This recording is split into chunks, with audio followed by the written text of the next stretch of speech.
Ilang mga paalala po bago tayo magsimula sa ating pananambahan.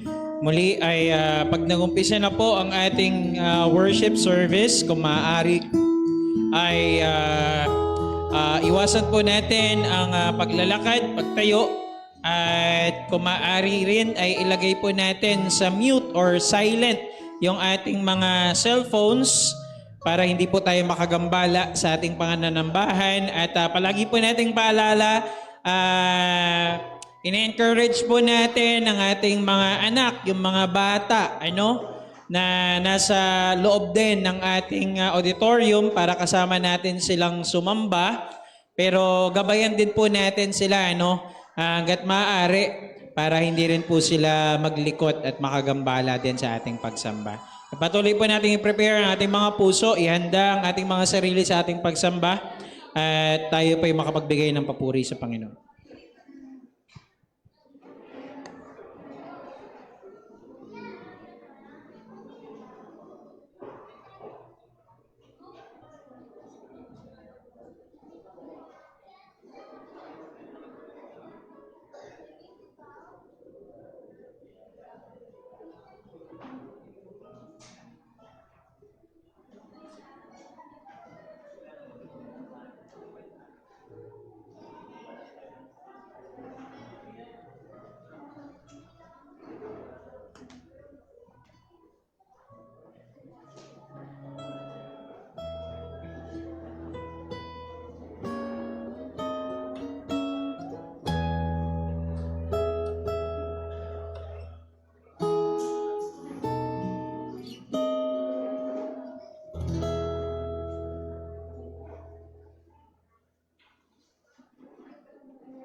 Sound check.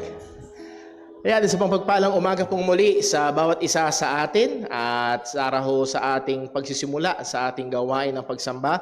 Inanyayahan na ho ang ating mga kapatiran na nasa labas sa tayo magsipasok na bago tayo dumako ho sa ating mga announcements and reminders. Today ho ay February 11. Biyaya ng Panginoon. Could you imagine, tapos na agad ang unang buwan ng 2024? Pero tayo ho ay nasa February 11 at 2 Sundays to go and we will be celebrating our Family Sunday. Ginagawa natin ang Family Sunday every February. It is Love Month, sabi nga ho ng iba. At napakaganda ipagdiwang ang pamilya sa buwan ho na ito. So sa February 25, Family Sunday ho, ini-encourage natin ang bawat isa to come to church with your whole family if possible. At kaya ng ginagawa ho natin, nakaraang taon, magkaroon tayo ng family pictures dito sa harapan.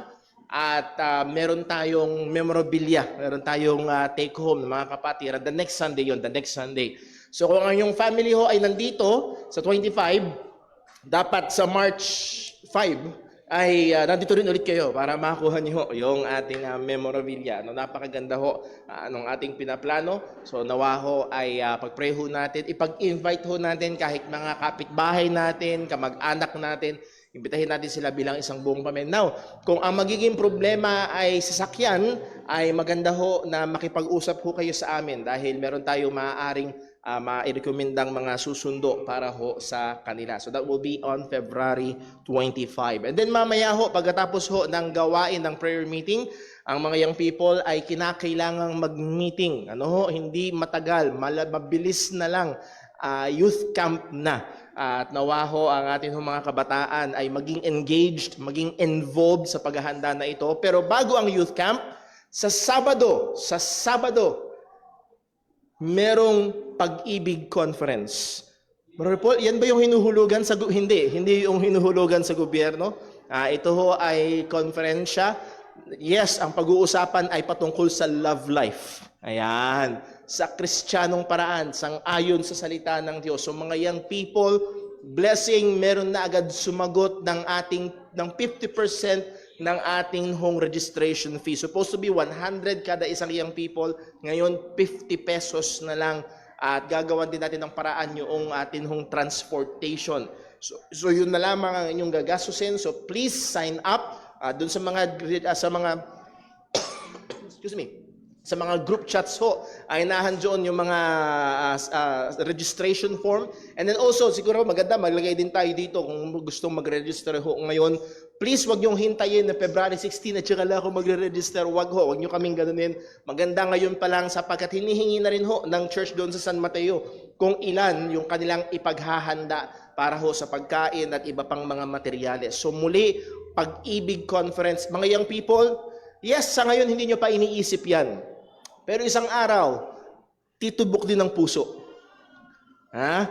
Titibok din yan. At mahirap kapag hindi mo alam ang gagawin sa utos ng damdamin. Para bang hangin na kahihirap pigilin. Maganda na alam natin ang mga prinsipyo ng salita. So sa February 17, sino sa ngayon, gusto ko lang magkaroon ng idea. Sa ngayon, Brother Paul, desire, gusto ko, hindi sinasabing kasama ako, kundi gusto kong sumama sa February 17 sa Pag-ibig Conference. Nasa kamay? Nasa kamay? Mga young people, ayun, meron na sa likod?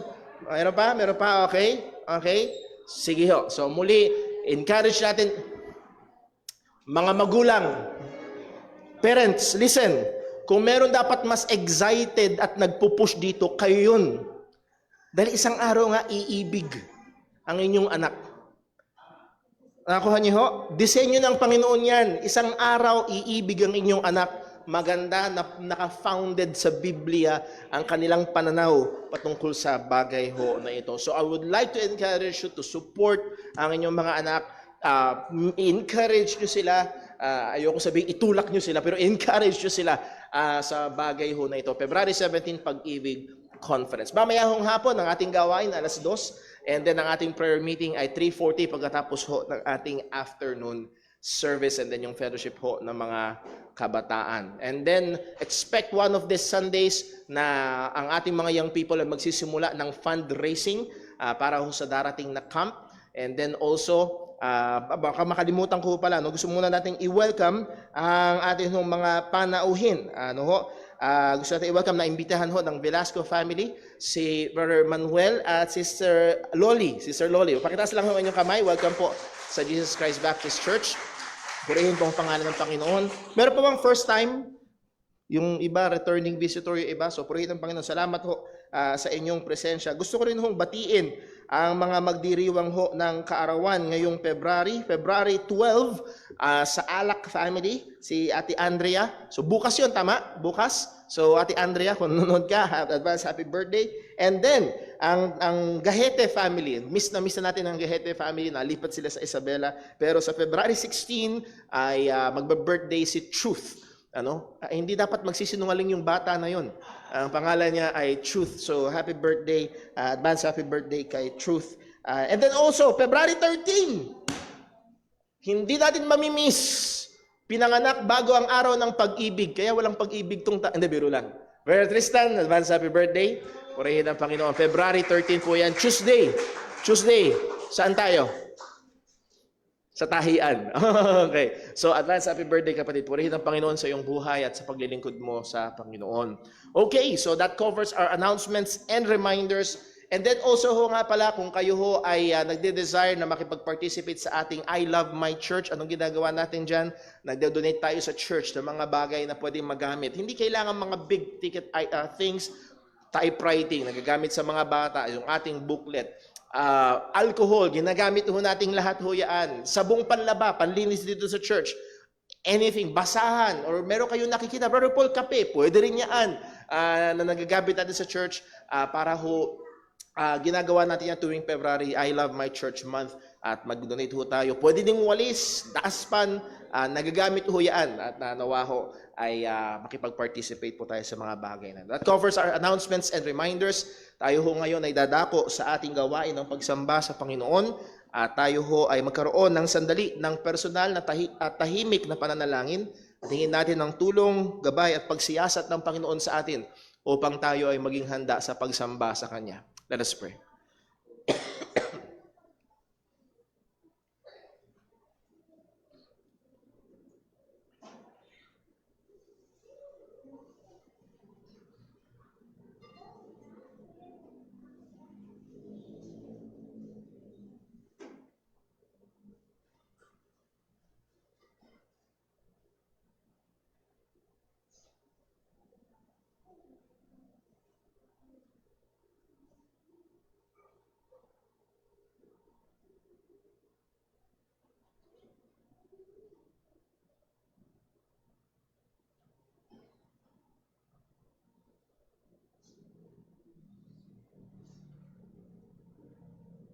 Manalangin po tayo.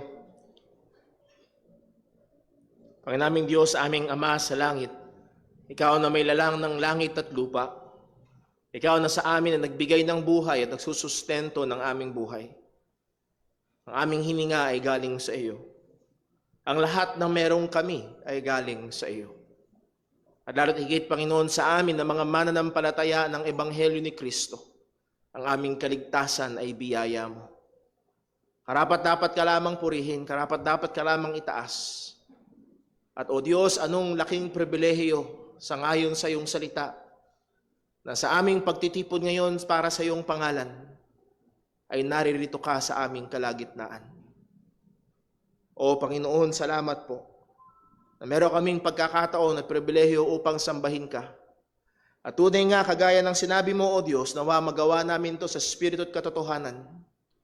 Lord, paalala mo sa amin na namumuhi ka sa ipokritong pagsamba. Hindi ka nalulugod, O Diyos, na nandito lamang ang aming katawan, na ang aming mga bibig ay bumubuka, ngunit ang aming mga puso ay malayo sa iyo.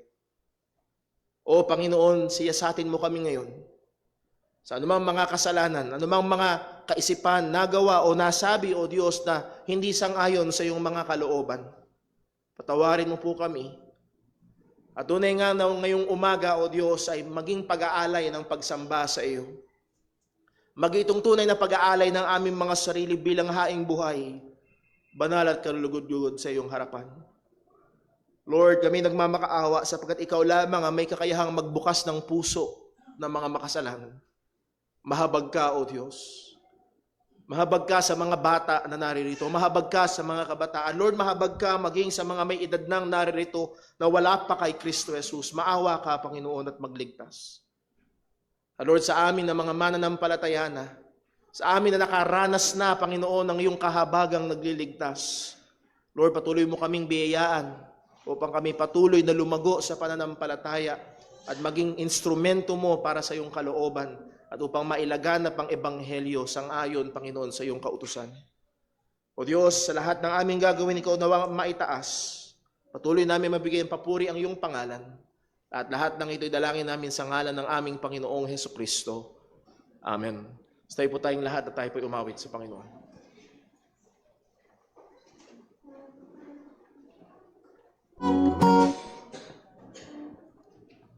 Tayo po umawit sa Panginoon. Awitin po natin, tanging ang dugo ni Kristo.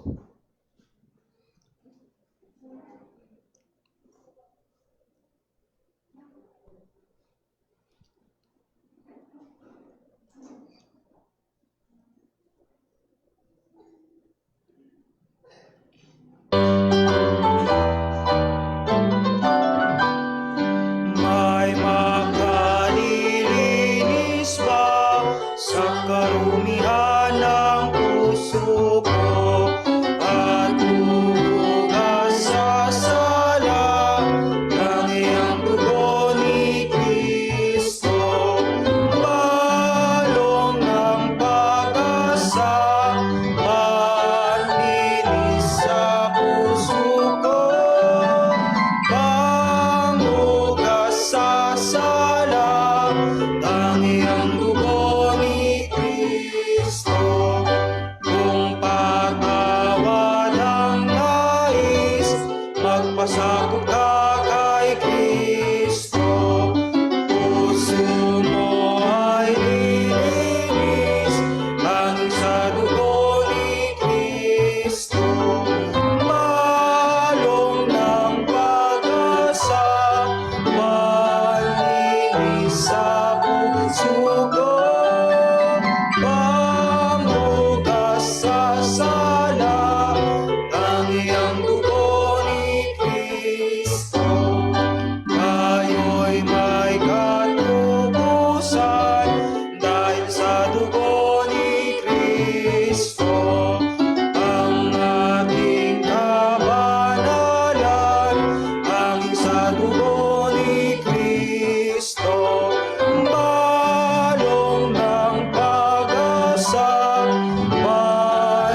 Magandang umaga po sa atin mga kapatiran. Tayo po'y dadako na sa mga talataang basehan sa ating pagkakaloob sa aklat ng 2 Corinto chapter 9 verse 6 to 8. Ready, read. At ito ang ibig kong sabihin. Ang nagtatanim ng kaunti ay kaunti rin ang aanihin. Ang nagtatanim ng marami ay marami rin ang aanihin. Ang bawat isa ay magbigay ayon sa ipinasya ng kanyang puso, hindi napipinayang o napipilitan lamang sapagkat iniibig ng Diyos ang masayang nagbibigay. Kaya ng Diyos na pagkalooban kayo ng masaganang pagpapala sa lahat ng bagay upang maging masagana kayo sa lahat ng uri ng mabubuting gawa habang pinupunan ang lahat ng inyong pangailangan sa tuwina. Tayo po'y manalangin.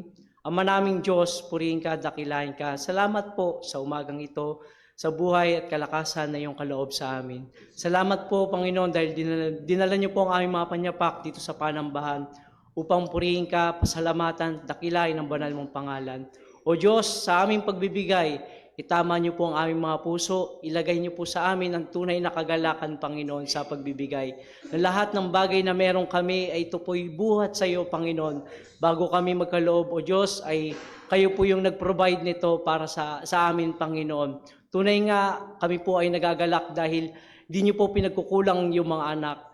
Salamat, Panginoon, sa patuloy na kalakasan sa aming pagtatrabaho, Panginoon. At sa lahat ng mga malilikom na salapi, Panginoon, sa aming pagkakaloob sa iyo. Ikaw ang aming mapasalamatan. Ikaw ang aming mapapurihan, Panginoon, sa lahat ng bagay.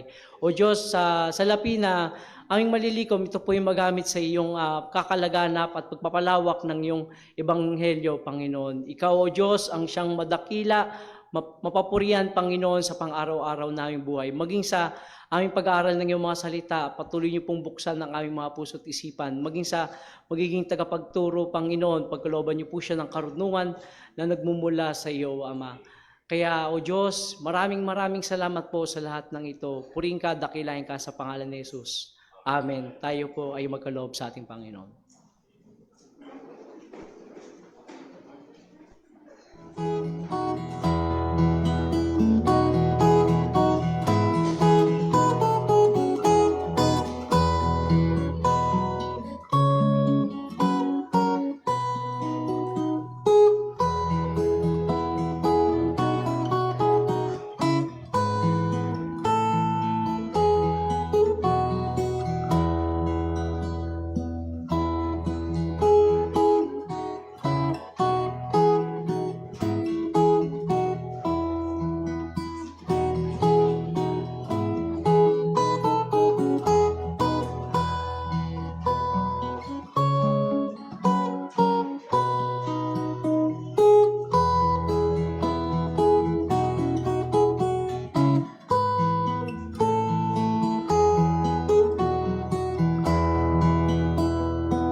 At tayo po'y muling umawit sa Panginoon. Awinin po natin, Jesus paid it all.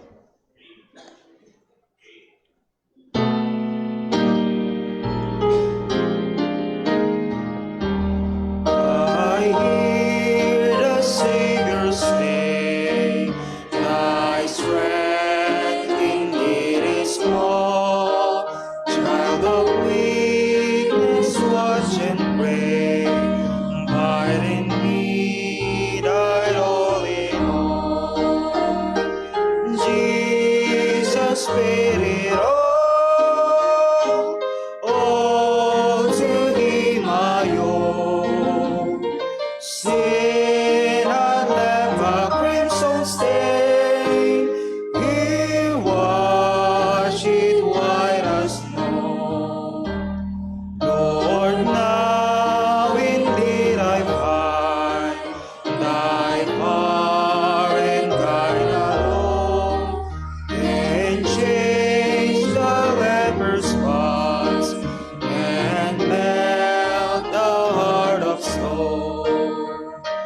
Jesus paid it all to Him I owe. Sin had left a crimson stain, He washed it white as snow. For nothing good have I, whereby Thy grace to claim. It was my garments white by the blood of Calvary's Lamb. Jesus paid it all to Him I owe. Sin had left a crimson stain, He washed it white as snow. And when before the throne I stand in Him complete, Jesus died my soul to save. My lips shall still repeat, Jesus paid it all to Him I owe. Sin had left a crimson stain, He washed it white as snow. Tayo po'y magsitinat para po sa pagbasa ng salita ng Diyos.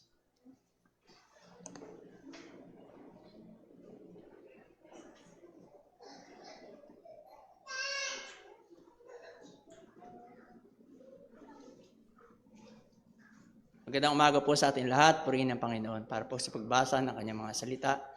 Magmumula po sa aklat ng mga taga-Roma, Kapitulo 10, talatang 1 hanggang 4. Sabay-sabay po natin basahin. Ready, read. Mga kapatid, hangarin ng aking puso at dalangin sa Diyos na maligtas ang sambayanang Israel.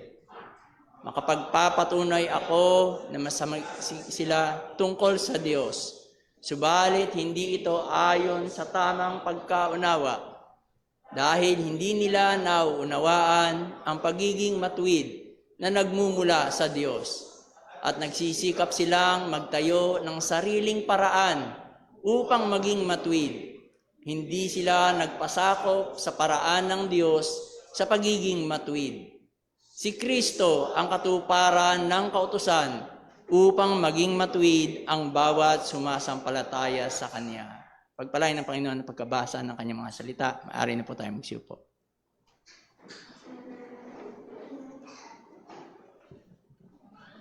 Tayo po'y dumako sa ating pag-aaral ng salita ng Diyos. Isa ho sa mga kapatid ko, if I remember correctly, ang ate ko ho ang nagkwento sa amin long ago, nung kami ay mga, tingin ko elementary pa ako noon. Ang isa sa mga teachers nila ay nagpa-long test sa kanila. At kung ikaw ay high school, ang 50 items ay mahaba para sa isang estudyanteng bata. Well, hindi ho komplikado ang test. Ito ay binubuo ng mga true or false, multiple choice, and ilang mga fill in the blanks. Ngunit merong caveat. Ang sabi ng teacher, meron lamang kayong 15 minutes para tapusin ang test. So binigay ang test papers sa mga bata. At ang sabi ng kanilang guro, basahin yung mabuti ang instruction. And for some reason, ang instruction ay mahaba. Kung ikaw ay estudyante, nakita mo, true or false, nakita mo, multiple choice, nakita mo, may ilang mga blanco. Dahil meron ka lang 15 minutes, karamihan sa estudyante ay dumiretso sa pagsagot sa mga tanong. Now, sa pagkagulat ng ilan, pagkatapos ng mga 3 o 5 minuto, meron na agad tumayo at isinabmit yung kanyang test paper. Paano nangyari yun? Maya-maya, meron ulit isa pa, at isa pa, at isa pa. Ano ang nangyari? Ang mga unang nag-submit ng kanilang test paper ay mga estudyanteng ginawa yung sinabi ng teacher. Binasa muna nila yung instruction. Sapagkat sa haba ng instruction, sa bandang dulo, ang sabi ng teacher, huwag kayong maingay, sagutan nyo lang yung number 50. At ang tanong doon sa number 50, binasa mo ba yung instruction? True or false? At narito yung mga estudyante, nagkukumarat, pambira pa nila nagawa, natapos sila agad, nagkukumarat sila. At silang nagsumikap, ay bagsak. At yung sumunod sa instruction, ay pasado. Now, kaya ko ho binigay ang ilustrasyon ho na ito sapagkat halos ito ang larawan ng grupo ng mga tao na kung saan bigat na bigat ang puso ni Apostol Pablo. Ang kanyang mga kapwa Hudyo na nag-reject sa Messiah. Ang kanyang mga kapwa na Hudyo na ayaw sumampalataya sa ebanghelyo ng ating Panginoong Kristo. Ito'y larawan ng mga estudyante na tagang nagsusumikap, gawin, sundin, sagutan yung mga tanong. Pero lo and behold, sapagkat hindi sang-ayon sa instruction, hindi sang-ayon sa katotohanan, hindi sang-ayon sa sinabi ng guro or sa atin hong pinag-aaralan, hindi sang-ayon sa sinabi ng salita ng Diyos. Anumang kasigasigan nila, bagsak. Ang sabi sa verse number 1 ng Romans chapter 10, Brethren, my heart's desire and prayer to God for Israel is that they might be saved. Gusto ko silang maligtas. Panalangin ko sa Diyos na sila'y maligtas. At ang sabi ni Pablo sa verse 2, for I bear them record that they have the zeal. They have a zeal of God. Meron silang kasigasigan patungkol sa Diyos. Pero itong kasigasigan na ito ay misplaced. Ang sabi ni Pablo, but not according to knowledge. Kagaya ng mga masigasig na estudyante, pero bagsak, sapagkat hindi sang-ayon sa katotohanan. Tayo hunay manalangin, hingin natin ang tulong at gabay ng Panginoon sa ating pag-aaral ngayong umaga. O Panginoon naming Diyos, buksan mo ang aming mga mata. Dahil hiwalay, O Diyos, sa iyong biyaya, ang lahat ng ito ay pawang magiging dilim. Hiwalay sa iyong biyaya, ang mga katotohanan na ito, Panginoon, na aming mauunawaan ay magpapayabang lamang.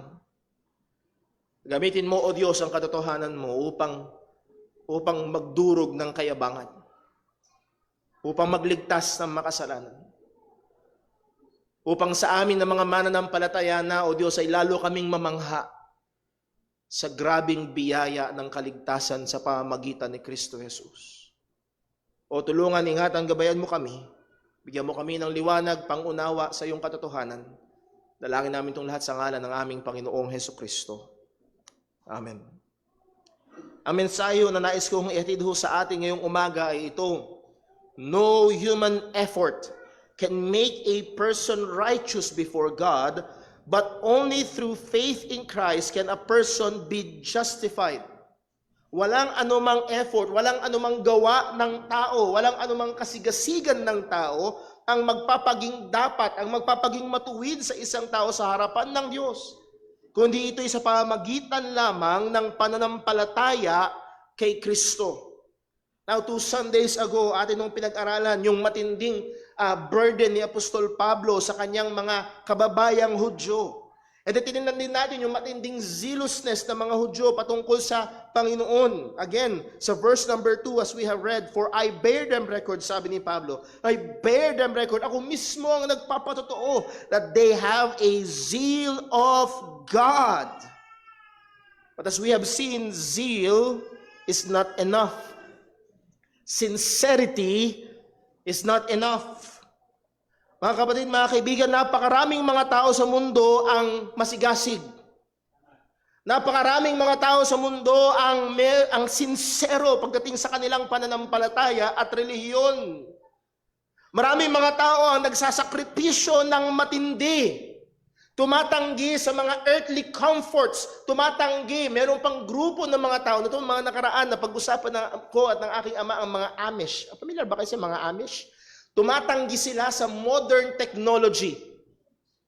Walang cellphone, walang TV, walang wifi, walang social media. Ang tanging technology na ginagamit nila ay yung pangbasa ng credit card pag bibili ka sa tindahan nila. Bakit? Because they are very much zealous sa kanilang paniniwala.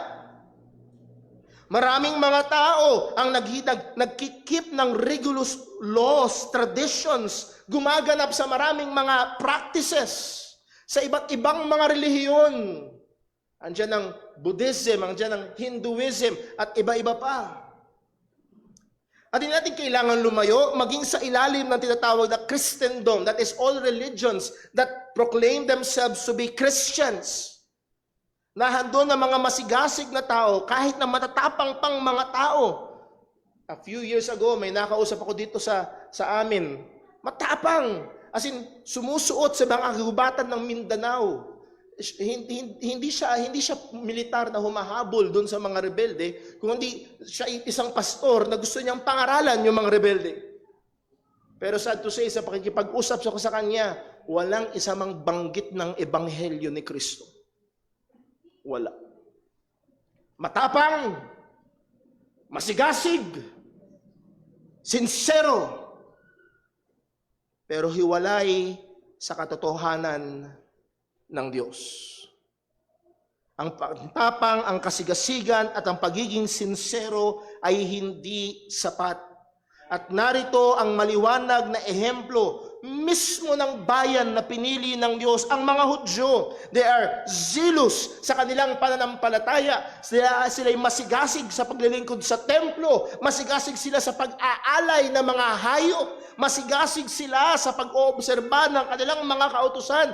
At hindi lang basta kautusan, nung panahon ng ating Panginoong Kristo, sa sobrang sigasig nila, nagpatong-patong pa sila ng mga tradisyon at kautusan ng tao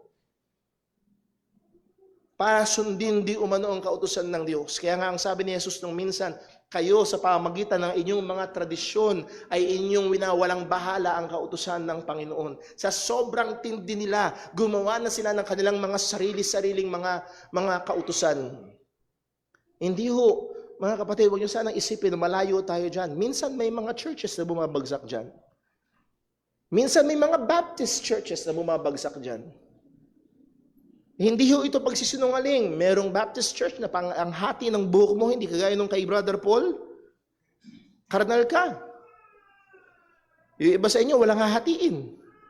Problema yon. Merong mga churches sa pag hindi sumasayad sa lupa ang palda mo, karnal ka.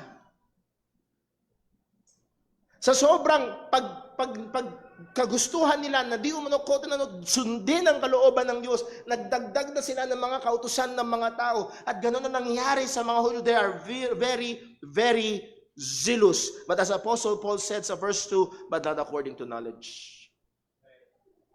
At yung knowledge diyan ay hindi sila ignorante, hindi sila alam.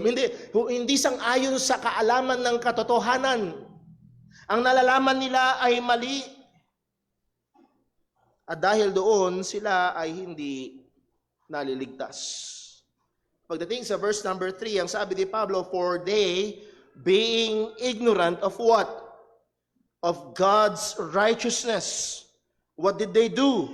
And going about to establish their own righteousness, have not submitted themselves unto the righteousness of God.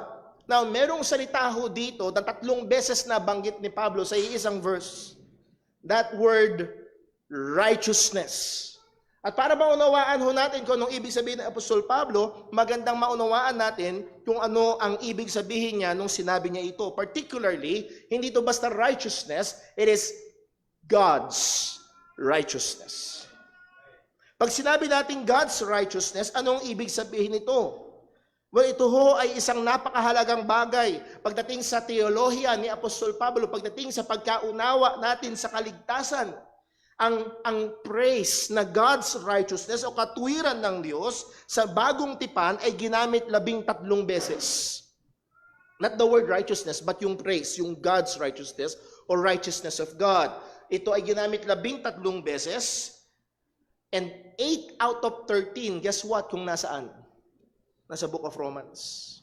Romans chapter 1, verse 17, chapter 3, verse 5, chapter 3, verse 21, verse 22, verse 25, verse 26, at dalawang beses din sa Romans chapter 10, verse 3. God's righteousness or righteousness of God. Anong ibig sabihin ito? Ito ay napakahalaga sa teolohiya ni Apostol Pablo pagdating sa kaligtasan. Kung kaya't maganda at dapat na meron tayong maliwanag na pagkaunawa sa bagay na ito. Well, unang tanong, upang maunawaan natin ito, marami ang naguguluhan. Ito ba, ang ibig sabihin ba nito ay katwiran ng Diyos o katwirang buhat o nagmumula sa Diyos? Kung kayo ay maobserba doon sa Tagalog version na binasa natin kanina, ang sabi doon ay katwiran na galing sa Panginoon. Verse 3. Dahil hindi nila nauunawaan ang pagiging matuwid na na nagmumula sa Diyos. Now, bakit ganyan ang translation ng FSV? Bakit pagdating dito sa King James, God's righteousness, katwiran ng Diyos? Well, maganda na maunawaan ho natin ito. Ito ba ay tumutukoy sa characteristic or inherent characteristic ng Diyos bilang matuwid?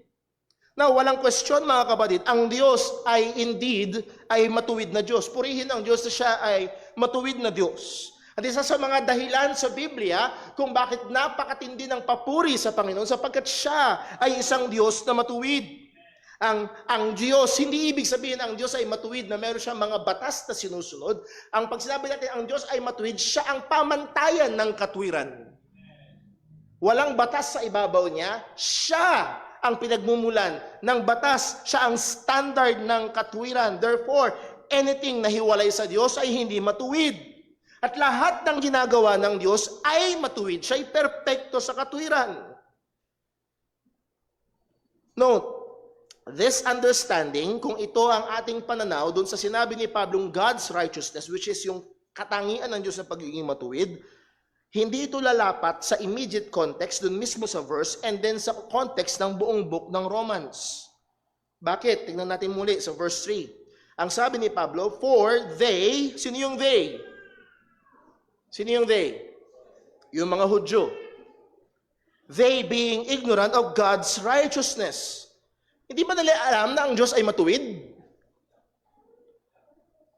Higit sa malamang alam. Hindi ba nila alam ang mga kautusan ng Panginoon? Higit sa malamang alam nila na ang Diyos ay matuwid. Hindi ba na nauunawaan? Are they ignoring God's righteousness? Now, para mas maunawaan ho natin, ang sabi ni Pablo, they are ignorant or they do not understand, they do not know, or they ignore. Tatlo ang ibig sabihin ng word na ignorant. Ignorant, hindi na naunawaan. Ignorant, hindi nila alam. Or ignorant, hindi nila pinapansin ang katwiran ng Diyos. Now, ang sabi ni Pablo, para matulungan tayo kung ano talagang ibig sabihin nito, dahil sila ay ignorante sa katwiran ng Diyos, ano ang ginawa nila? Going about to establish their what? Their own righteousness. To establish, to build up. So ang ibig sabihin mga kapatid, ito yung koneksyon. Dahil ignorante sila sa katwiran ng Diyos, sa pananaw ng mga Hudyo, kaya nilang gumawa ng sarili nilang katwiran. Okay? Ang punto ko lang ho, kaya ko sinasabi ho ito, sa isip ni Pablo, hindi ito pwedeng yung karakteristik ng Diyos ng pagiging matuwid. Dahil imposibleng isipin ng isang Hudyo na kaya kong gumawa para makuha ang kaparehong katwiran, ang perpektong katwiran ng Diyos. Well, bagamat may relihiyon sa panahon natin ngayon, ang mga Mormons, what God is, what man is, God was, what God is, man can be. Pwede kang mag-level up hanggang maging Diyos ka na isang araw. Teolohiya ho nila yun, katuruan ho nila yun. So ang punto ho ay ito, sa isip ni Pablo, ang mga Hudyo na hindi kinilala itong katwiran ng Diyos na ito, ay gumawa sa pamamagitan ng pag-establish ng kanilang sariling katwiran. So ito'y hindi pumapatungkol sa katangian ng Diyos ng pagiging matuwid, sapagkat hindi ito maaaring isipin ng isang Hudyo. Well, kung ganun, Brother Paul, ano itong katwiran na ito? Dito papasok yung translation sa Tagalog kanina, katwiran na nagmumula sa Diyos. Bakit ho? Pag binasa ho natin, o pag binasa ng isang tao sa panahon natin ngayon, pag tayo, binasa natin ang salitang katwiran, madalas, o pag sinabi natin ang isang tao ay matuwid, madalas ang iniisip natin is moral virtue, moral goodness, ang pagiging mabait ng isang tao. Pag sinabi, matuwid yung taong yan. Ang iniisip natin, ano agad ang kaikwal? Mabait ang taong yan. Pero pagdating sa isang Hudyo, which is si Pablo ay isang Hudyo, at ang kanyang binibigyang pansin dito ay ang mga kapwa niya Hudyo, ang primary understanding ng mga Hudyo sa katwiran ay hindi lang basta yung moral goodness ng isang tao, kundi ito ay related sa kanyang legal standing. Pag sinabi ikaw ay matuwid, ang usapan na ito ay usapang legal. Example, sa Deuteronomy chapter 25 verse 1.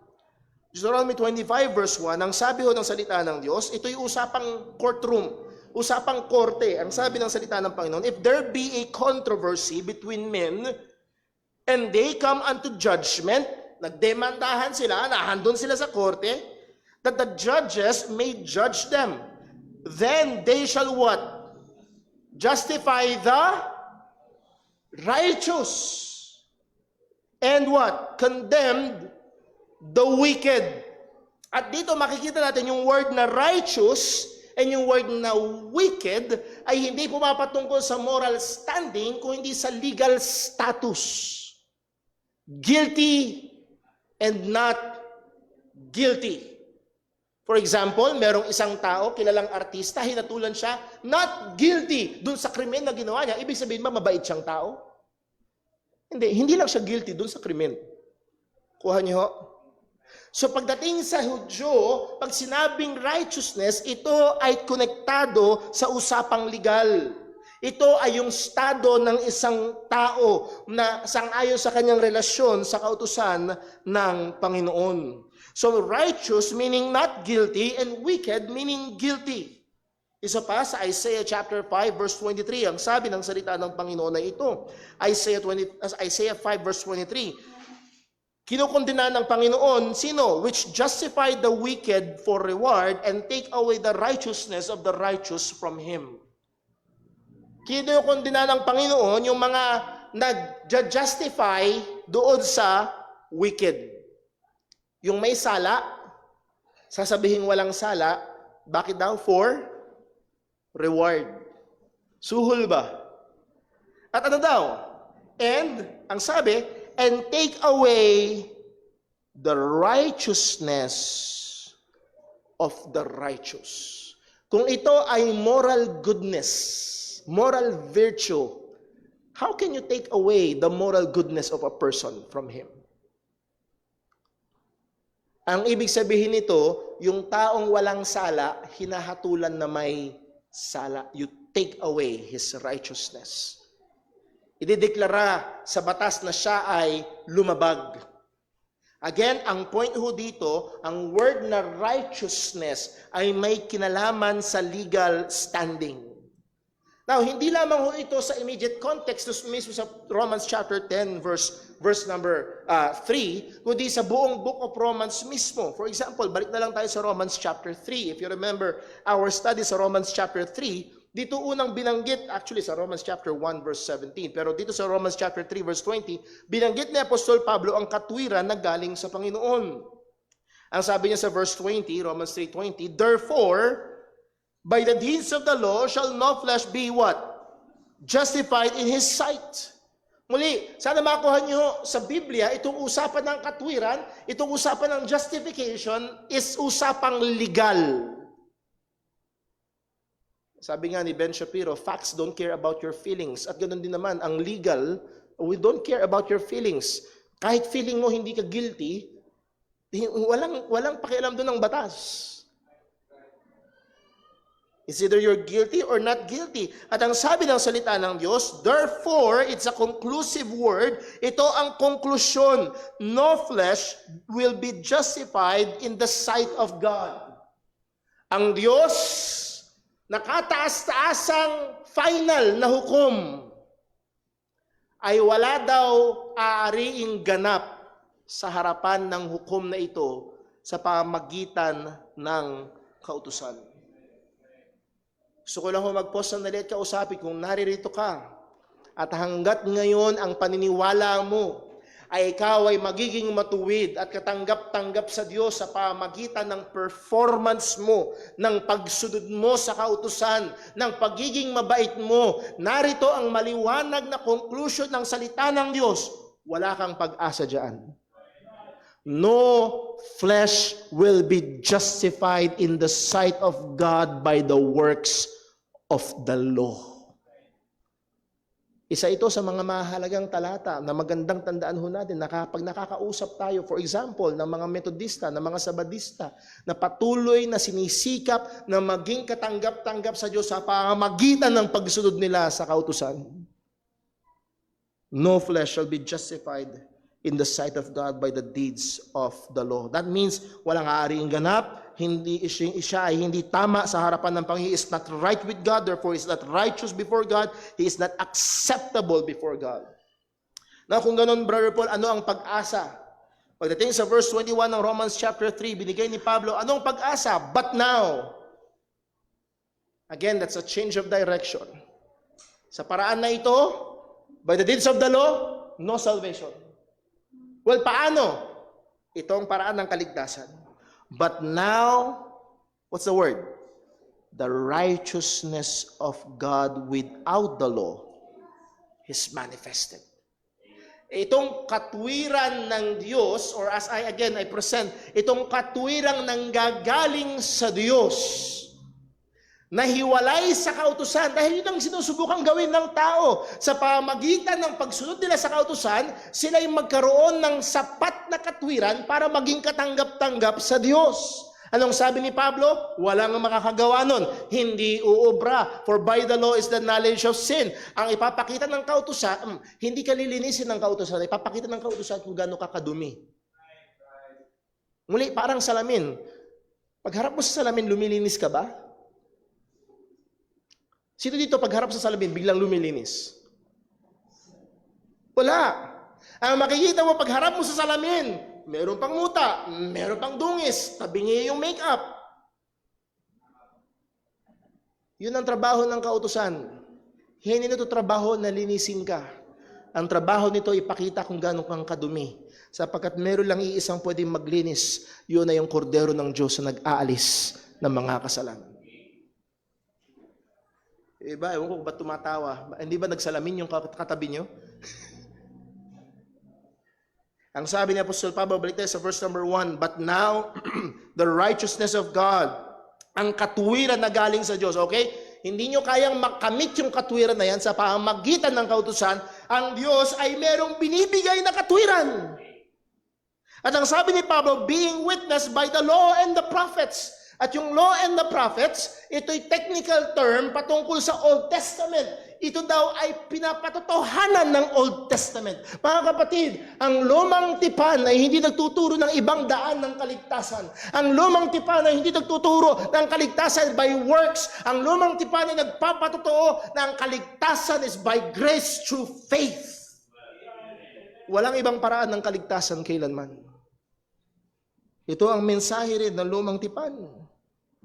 Pagdating sa verse number 22, ang sabi ni Pablo, even the righteousness of God, ito daw katwiran ng Diyos na ito, which is what?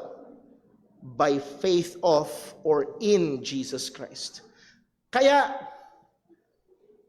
kasi ininterpretan nyo ito na ito'y katwiran na as in characteristic ng Diyos, nagiging matuwid ba ang Diyos sa pamagitan ng ating pananampalataya? Hindi. Natatanggap mo yung katwiran na galing sa Diyos. Katwirang nagmumula sa Diyos sa pamagitan ng pananampalataya. Pananampalataya kanino? Pananampalataya kay Kristo. Kanino ito nagkakaroon ng epekto? Upon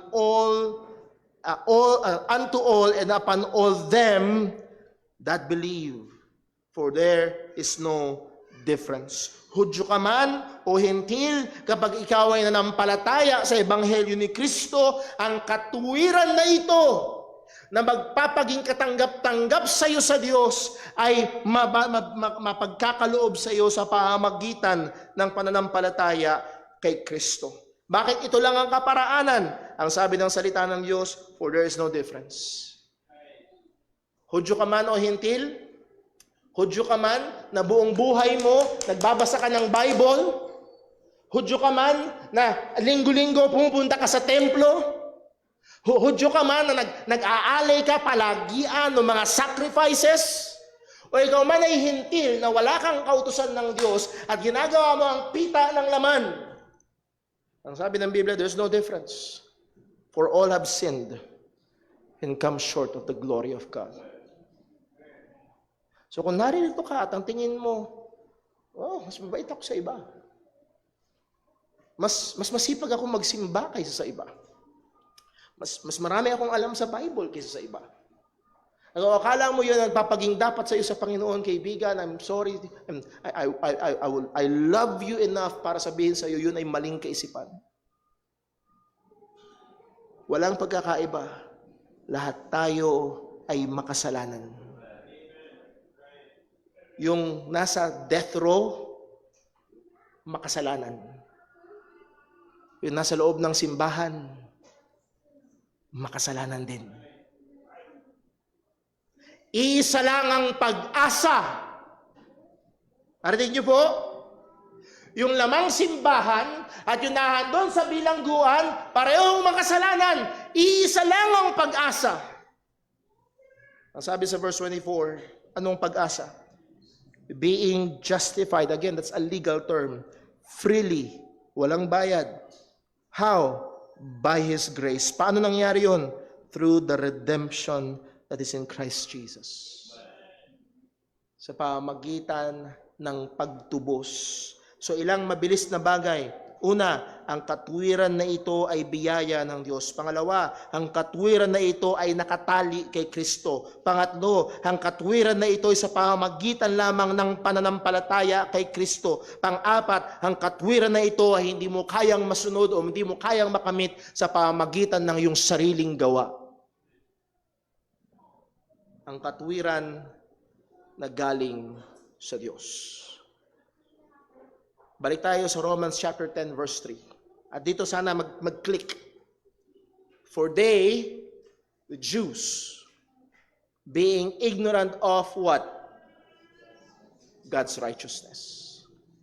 Ignorante sila, hindi nila alam, hindi nila naunawaan, or willingly nire-reject nila ang katwiran sa pamamagitan ng pananampalataya kay Kristo Jesus na biyaya ng Diyos. They willingly reject. At ano ang nangyari? Because they reject ang katwiran na ito na galing sa Panginoon, they go about to establish their own righteousness. Mga kaibigan, mga kapatid, yun lamang ang pwede. It's either titiwala ka sa katwiran na galing sa Diyos sa pamamagitan ni Kristo, o magsusumikap kang maging matuwid sa pamamagitan ng sariling gawa mo. Ano pang ibang option? Wala nang ibang option. It's either magtitiwala ka kay Jesus na namatay para sa ating mga kasalanan muling nabuhay, o ikaw ay maggagawa para bayaran ang iyong sariling mga kasalanan at magsumikap para sa iyong sariling katwiran. Pero makita ho natin na ang kaisipan na yon, listen, ang paraan na yon, ang kaisipan na pagsusumikap upang maging matuwid sa harapan ng Diyos, ang sabi ni Pablo, they have not submitted themselves unto the righteousness of God. Ito ay actually pagsalungat sa Diyos. Listen po, ang lahat ng pananampalataya at lahat ng tao na nagsusumikap maging matuwid para sila maligtas ay salungat sa Diyos. They have not submitted themselves to the righteousness of God. Hindi sila nagpapailalim, hindi nila kinikilala ang katuwiran na galing at binibigay ng Panginoon sa mga bawat sumasampalataya kay Kristo. At alam na alam ni Apostol Pablo ito, sapagkat siya mismo ay nagbigay ng halimbawa ng kanyang sarili. Again, isa sa mga paborito kong passage pagdating sa usapan ng kaligtasan ng Philippians chapter 3. Philippians chapter 3 verse 7, ang sabi ni Apostol Pablo ito, "But what things were gain to me?" Yung akala ko pakinabang sa akin, yung akala ko nagpapaging matuwid sa akin sa harapan ng Panginoon. Enumerate ni Pablo yun. Yung kanyang pagsunod sa kautusan, yung kanyang pamumuhay, yung kanyang pagiging Hudyo, lahat ng yun ay counted loss for Christ. Tinuring kong kalugihan. Hindi pala ito pakinabang. Hindi pala ito naglalapit sa akin sa Diyos. Verse 8, "Yea, doubtless, and I count all things but loss." At yung all things, so sa context ay yung mga things na sinabi niya. Pagiging Hudyo, of the tribe of Benjamin, of Hebrews, pagsunod sa kautusan, pagiging Pariseo, all these things. "I count but loss for the excellency of the knowledge of Christ Jesus my Lord, for whom I have suffered the loss of all things, and do count them but dung." Tinuring ko silang dumi, that I may win Christ. Yun lamang ang tanging paraan para ang isang tao ay makamit niya si Kristo. Ituring niya ang iba, ang lahat ng iba ay dumi. Walang kwenta at hindi makapagliligtas sa Kanya. So hindi ho maaaring si Jesus at magpakabait ka, si Jesus at umanib ka, si Jesus at gawin mo to, si Jesus at magbigay ka. No. Si Jesus lamang. Babalik ko tayo sa Romans chapter 10. Bakit? Bakit si Jesus lamang? Sabi ni Pablo, "For Christ is the end of the law." At yung mga antinomians, tumitigil na agad dun. Christ is the end of the law. Therefore, if you are in Christ, you do not need to obey the law. Wrong. Hindi yun ang sinasabi ng salita ng Diyos. That's twisting God's word. Ang sinasabi ni Apostol Pablo dito ito, "For Christ is the end of the law for righteousness to everyone that believeth." And that word telos, yung word na end, Greek telos, even ang ibig sabihin is final, the closing act, fulfillment, or realization. Ang ibig sabihin, Christ is the fulfillment of the law. Sa pamamagitan ni Kristo, nagaganap ang kautusan para maging matuwid. Kanino daw? To everyone that believeth. Puntahan ho natin sa Romans chapter 8. Ito ko lang ho naalala. Romans chapter 8. Simulan natin sa verse number 1. Ang sabi ni Apostol Pablo ito, "There is therefore now no condemnation to them which are in Christ Jesus." Wala nang hatol sa mga na kay Kristo Jesus. Sana ho, napagtatali nyo. Bakit wala nang hatol sa mga na kay Kristo Jesus? Because the law is fulfilled in Christ. Yung katuwiran ni Kristo, yung buhay ni Jesus na walang sala. Hindi ko kayo nagtataka, bakit sa Bible paulit-ulit na inuulit ng mga apostol si Jesus ay hindi nagkasala?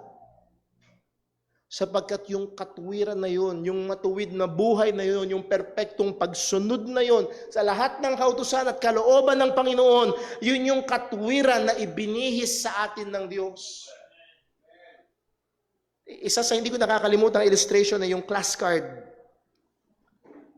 Halimbawa, ikaw ay nag-aral at ikaw ay nagbulakbol sa pag-aaral. Pagdating ng class card mo, ano nakalagay?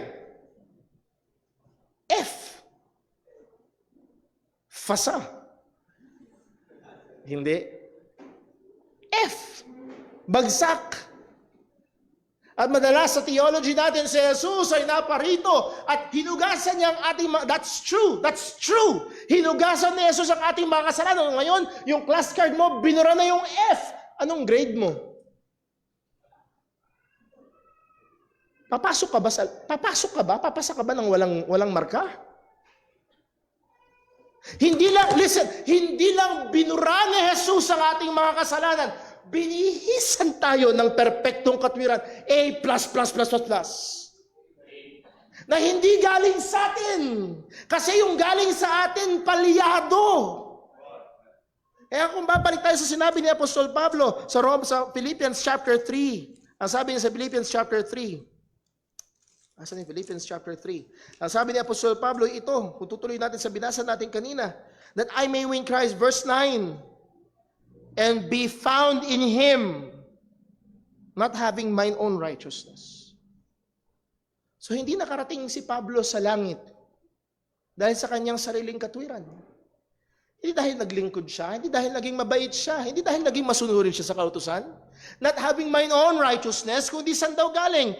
Which is of the law, but that which is through the faith, sa pamamagitan ng pananampalataya kay Kristo, to the faith of Christ, or in Christ, the righteousness which is of God by faith. Ang katwiran na galing sa Diyos.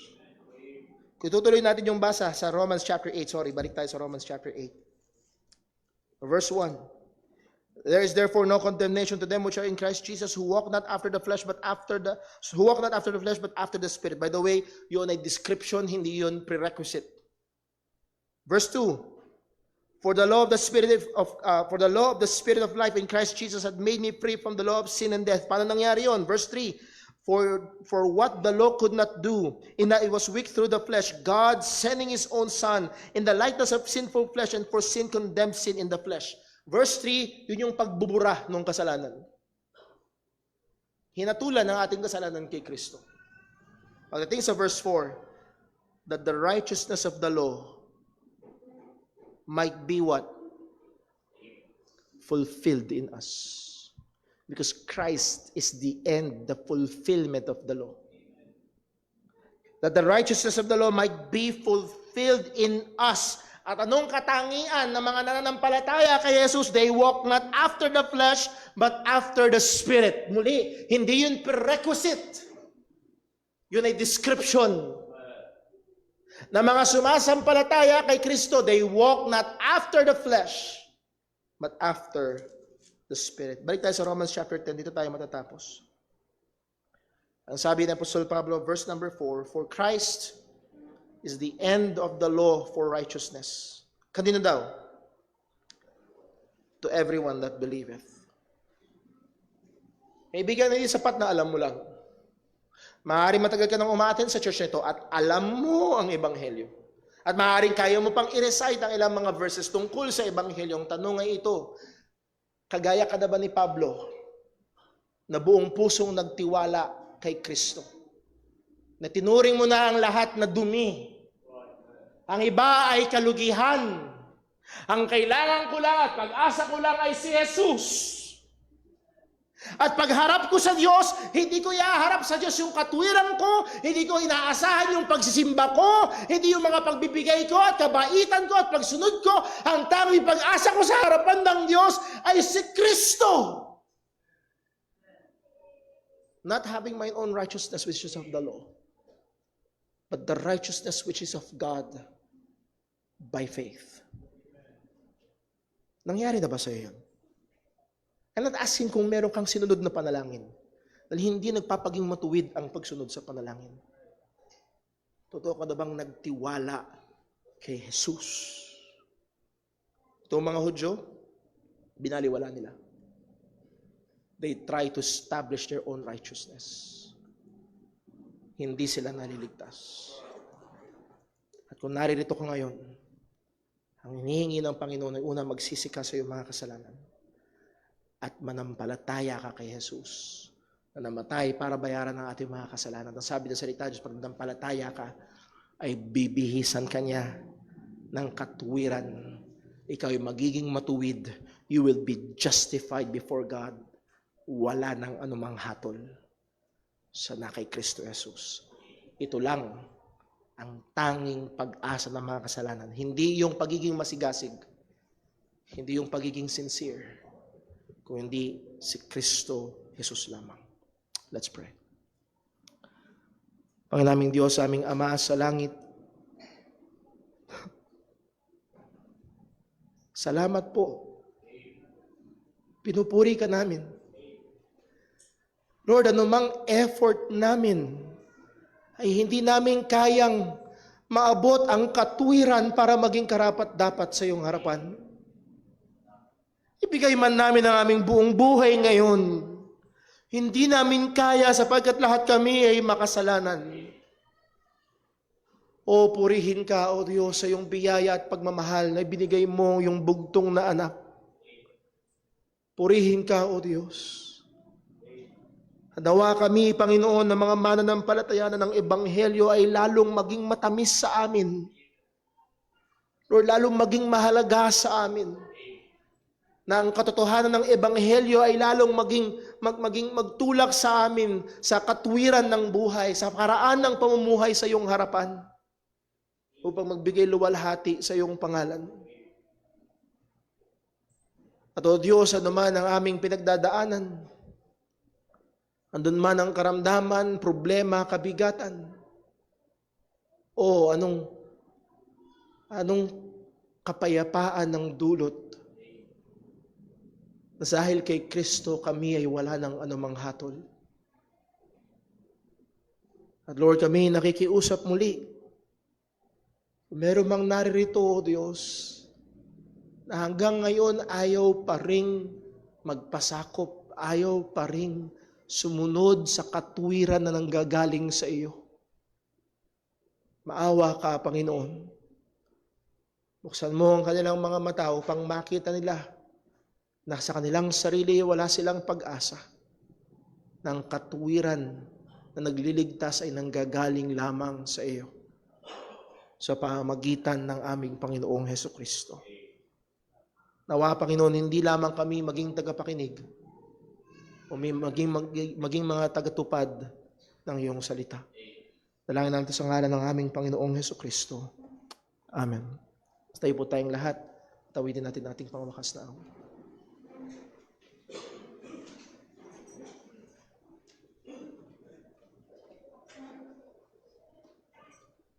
Tayo po mawit sa Panginoon. Huwin po natin, "Oh, glory be to Christ."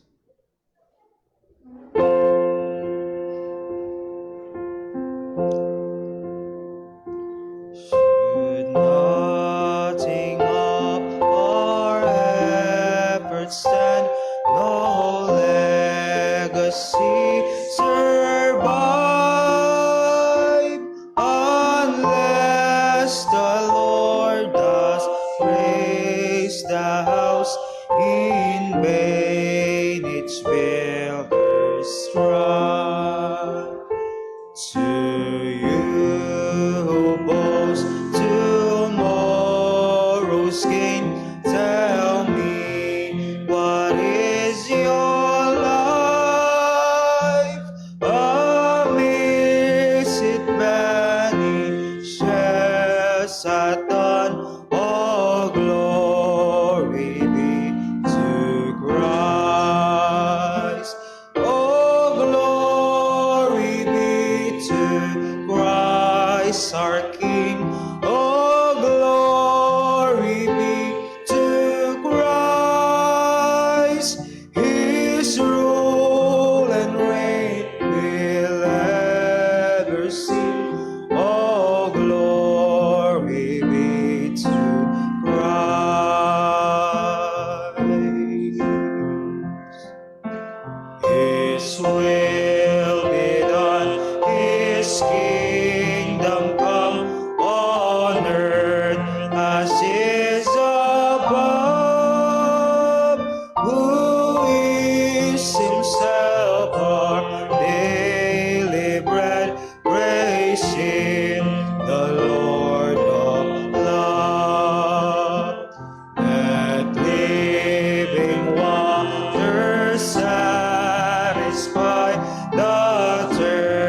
thirsty without Christ.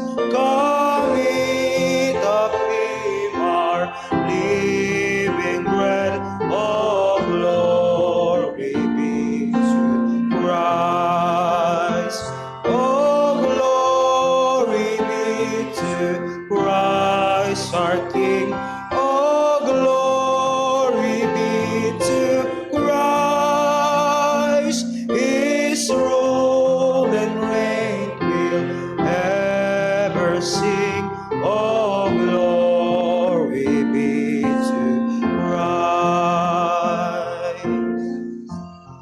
Amen. Purihin po ang pangalan ng Panginoon. Salamat po sa bawat isang naririto, pag sa ating mga kasama online.